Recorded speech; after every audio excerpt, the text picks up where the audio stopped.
Basílica de Zapopan. Tarde tibia. Yo. Leocadia Briones. 72 años. Estaba frente al espejo de la sacristía ajustando el broche antiguo de mi madre.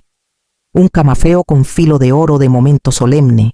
Escuché risas al otro lado de la puerta entreabierta, una risa aguda, y la voz de un hombre hablando demasiado bajo para un día santo. Me quedé quieta, como quien siente que el piso se mueve antes del temblor. No soy de lágrima fácil, crecí entre viñedos y cuentas. Llevé la bodega familiar cuando murió mi esposo. Y aprendí que en Jalisco la cara se mantiene firme aunque el alma tiemble. En cuanto firme, dijo Elvira Montenegro, la novia de mi hijo Tomás. Le sacaré un poder para manejar las bodegas y vender un par de terrenos. Con eso pago mis deudas y nos largamos. El corazón me dio un brinco seco. Sentí la tela del vestido apretarse. El primo, con tono urgido, preguntó si estaba segura. Respondió que sí, en Guadalajara no se juega. Debía más de 3,500,000 pesos a gente que no perdona. Prestamistas de manos de seda y mirada de cuchillo. Esto se acaba hoy, dijo. O me cobran con intereses de miedo. Mi nombre sonó en su boca como si me conociera. A la señora Briones la traigo comiendo de mi mano. En la primera semana le pido el favor y me lo da. Si Tomás se pone nervioso, lo ablandamos con el tema del viaje luna de miel. Planes. La familia feliz. Miré el camafeo. La luz golpeaba el cristal como si buscara aviso. Tragué saliva y seguí oyendo. Y si no alcanza con las bodegas, remató. Presionamos para vender la casa de Ajijic, la del malecón. Con eso pagamos y empezamos de cero. Me ardió la sangre. Ajijic era memoria pura, la risa de Tomás niño. La mano de su padre. Racimos como lámparas al atardecer. Cerré los ojos para no llorar. No era momento. Abrí la puerta apenas 1 centímetro. Vi el brillo del vestido de Elvira y la sombra nerviosa del primo. Volví a cerrarla con cuidado. Respiré hondo, despacito, como quien apaga un incendio con un vaso de agua. Pude decir: la boda se cancela. Pero una cosa aprendí con los años: a veces la justicia no llega gritando. Llega puntual y en silencio. No iba a romper la fiesta, iba a convertirla en trampa. Si Elvira creía que me tenía en la bolsa, hoy mismo iba a descubrir que no soy moneda fácil de guardar. Salí de la sacristía con el broche en el pecho y la sonrisa bien puesta, como quien se pone un rebozo para cubrir el frío. El murmullo de la basílica de Zapopan me envolvió flores blancas, incienso leve, un organista que probaba acordes como si midiera el pulso del día. Caminé por el pasillo central del brazo de mí misma, erguida, y sentí las miradas caer como pétalos. Nadie sospechaba nada. Yo tampoco iba a darles motivos. Tomás me buscó con los ojos desde el frente. Mi hijo tiene 40 y tantos, pero cuando se emociona, le vuelve la cara de niño esa mezcla de nervio y fe que siempre me enternece. A su lado, Elvira, correctamente hermosa, parecía recién salida de un escaparate. Yo ya sabía lo que había dicho minutos antes, aún así. Afiné la sonrisa como si fuera un instrumento y la ofrecí a la gente que quiero. En familia no se hace escándalo, se toma nota y se actúa. Miguel, mi nieto, estaba en la segunda fila con traje azul marino, 27 años, ojos atentos. Lo crió la vida con prisa, pero no le quitó la nobleza. Alcanzó a mirarme con esa pregunta silenciosa que solo los que nos conocen bien saben hacer: abuela, ¿qué está pasando? Le respondí con un parpadeo largo. Más tarde, lo vi asentir apenas, como si guardara un secreto conmigo. El padre carraspeó, abrió los brazos y comenzó la ceremonia. Yo escuchaba y no escuchaba. El para siempre me sonó distinto, como un vidrio bajo luz dura. La gente reía abajo, se acomodaba. Alguien tosió, de reojo. Me di la postura de Elvira, cuello alto, barbilla en su lugar, manos cruzadas como si orara, pero los dedos, esos no mienten, marcaban un ritmo breve contra el ramo, un golpeteo de urgencia, entre el grupo de amigas. Distinguía a Consuelo Rivas, la de cabello blanco impecable y pulsera de jade. Quienes no la conocen creen que es una abuela más. Quienes sí, saben que fue una abogada de hierro en Guadalajara. Me sostuvo la mirada y ladeó la cabeza lo suficiente para entender que estaba lista. La había llamado temprano. Sin detalles. No necesita muchos. Consuelo es de las que entienden antes de que uno termine la frase. Cuando llegó el momento de las lecturas y los votos, ocupé mi papel de madre del novio con precisión. Aplaudí a tiempo. Asentí donde había que asentir. Abracé a quien buscó mi hombro. Si el teatro social es un arte, yo hice mi función sin titubear. Nadie vio el hilo, nadie vio la aguja. Y sin embargo, puntada a puntada, yo ya estaba cosiendo el saco donde Elvira iba a guardar sus propias mentiras. La recepción se desarrolló como cualquier banquete bien planeado, música de cuerdas, brindis medidos y ese murmullo constante de voces y cubiertos. Yo comí poco. Prefería reservar el apetito para lo que realmente importaba. En la primera oportunidad, me acerqué a Consuelo, que charlaba con dos señoras de su club de lectura. «Necesito que revises algo», le susurré mientras la abrazaba. «Registros públicos, antecedentes, todo lo que puedas encontrar de Elvira Montenegro». No me preguntó por qué. Consuelo es de las que entienden que algunas preguntas se hacen después, más tarde. Mientras todos se arremolinaban alrededor del pastel, me acerqué a Miguel. Fingí interés en la decoración, pero mis palabras iban directo a su oído. «Quiero que la sigas durante unas semanas. Discretamente. Fíjate dónde entra. ¿Con quién habla? Si alguien la busca». Miguel no dudó ni un segundo. Creció escuchando historias de cómo defendí las bodegas Briones de más de un intento de arrebato. ¿Sabe qué? Cuando pido algo así, no es por capricho. La primera señal llegó 3 días después. Consuelo me llamó desde su oficina improvisada en casa, rodeada de carpetas. «Leocadia, la señora Montenegro tiene más telarañas que una bodega cerrada. Deudas enormes con prestamistas del barrio de San Juan de Dios. Varios pagarés vencidos. Intereses usureros. Y un dato curioso, hace 2 años intentó casarse con un empresario de Querétaro. Todo iba encaminado hasta que él descubrió que había empeñado una joya de su madre. Mientras procesaba eso, Miguel llegó con su libreta.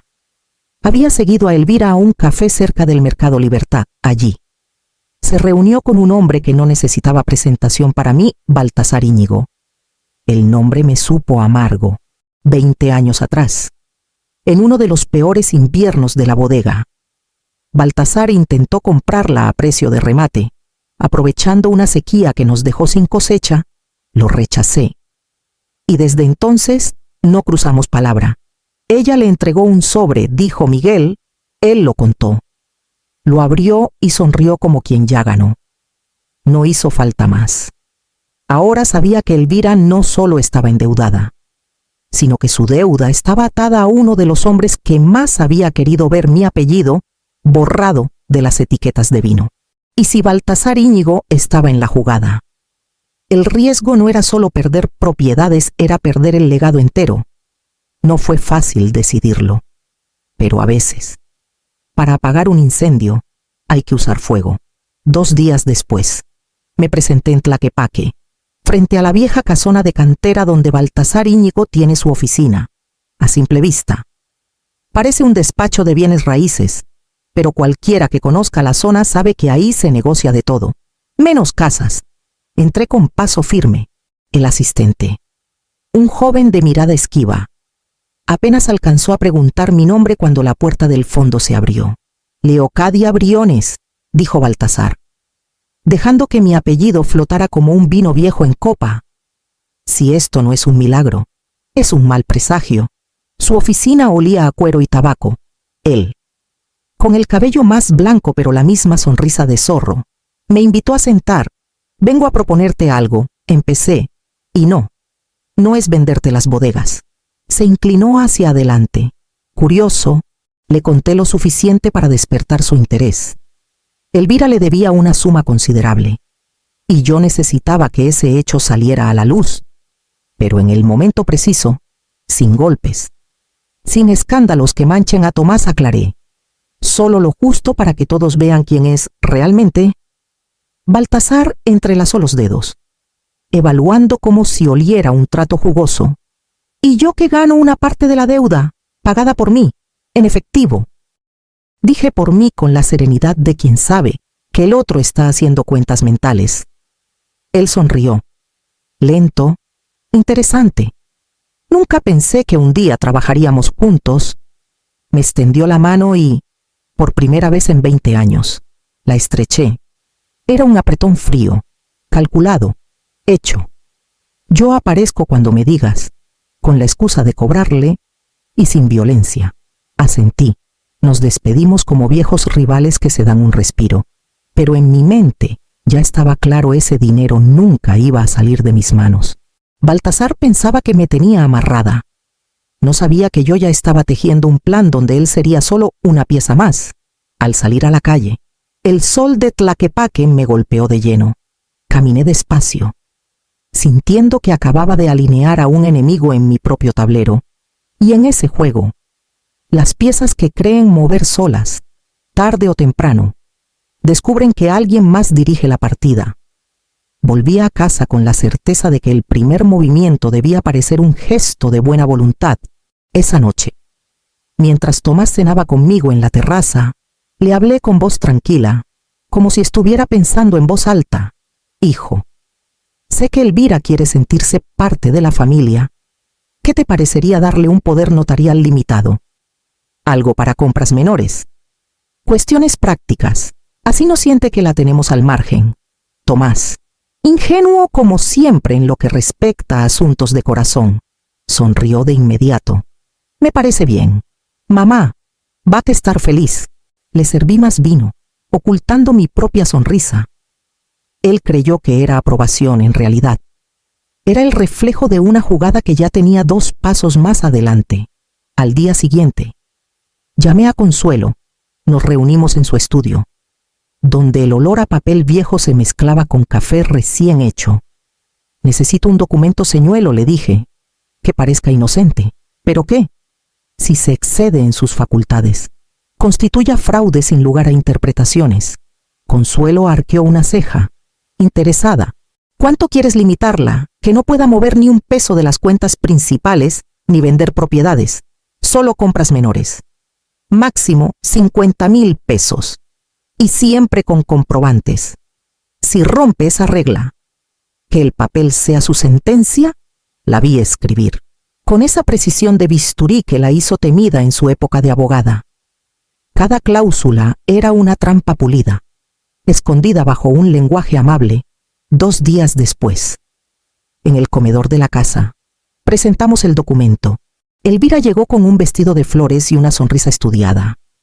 Tomás le explicó que era un detalle para integrarla en la administración de la familia. Claro. Mi amor, confío en ti, dijo ella, tomando la pluma como quien firma una tarjeta de cumpleaños.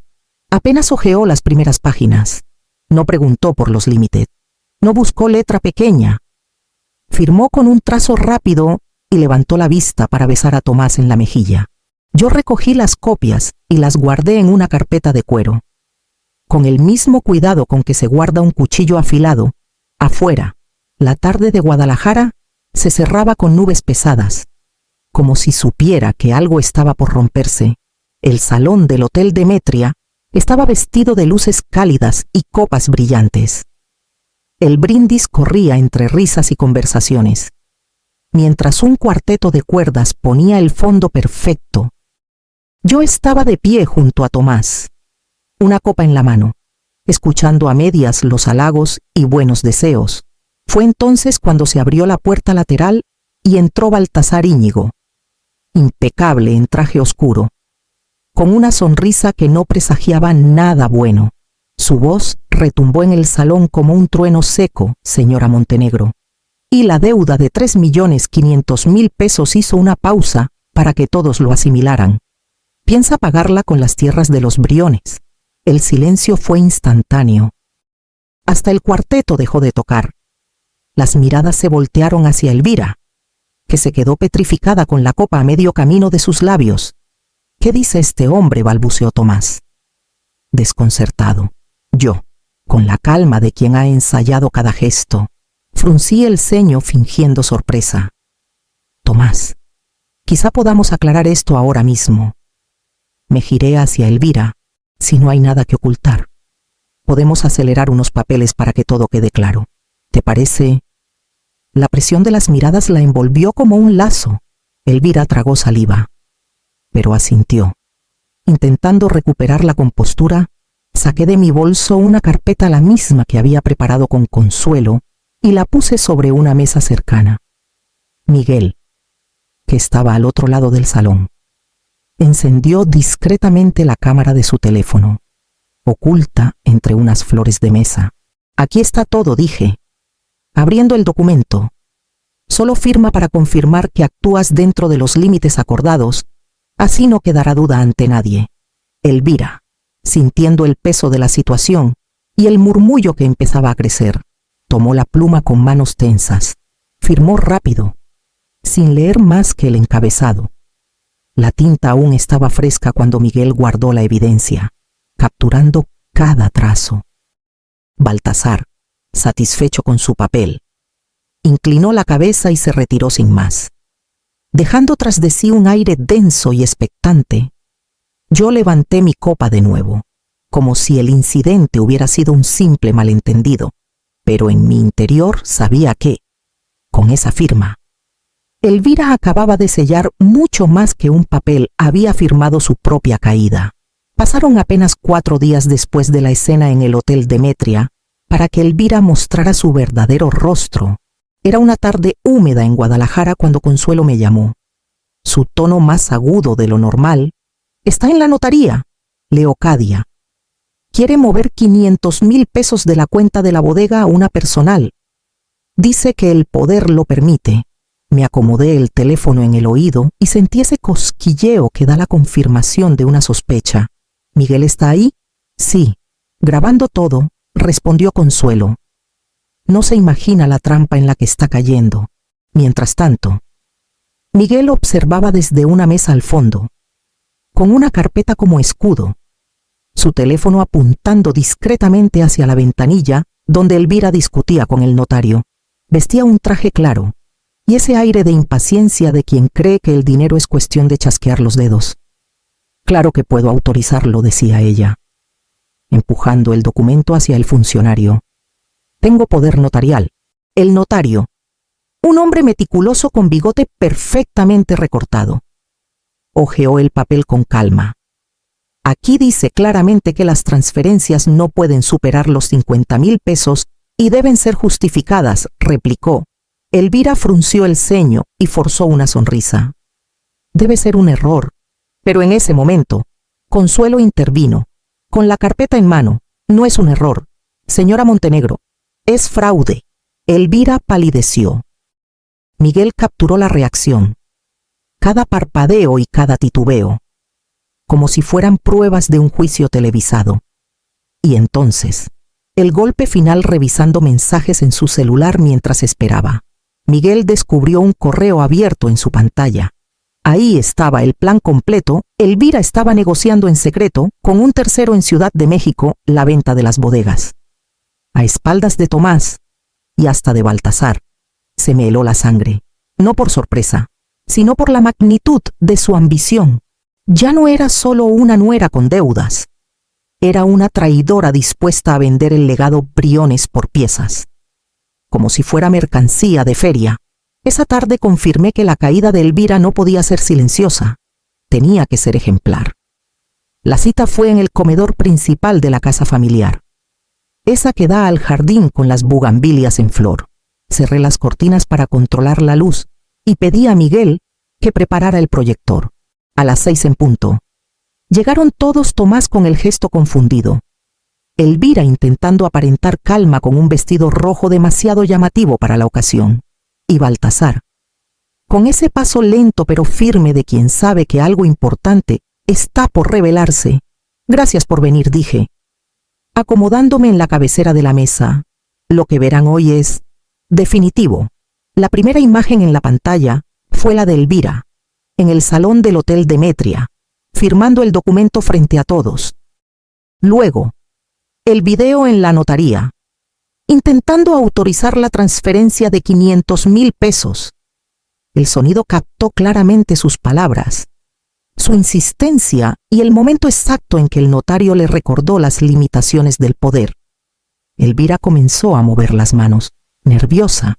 Eso está sacado de contexto, pero no le di espacio para seguir.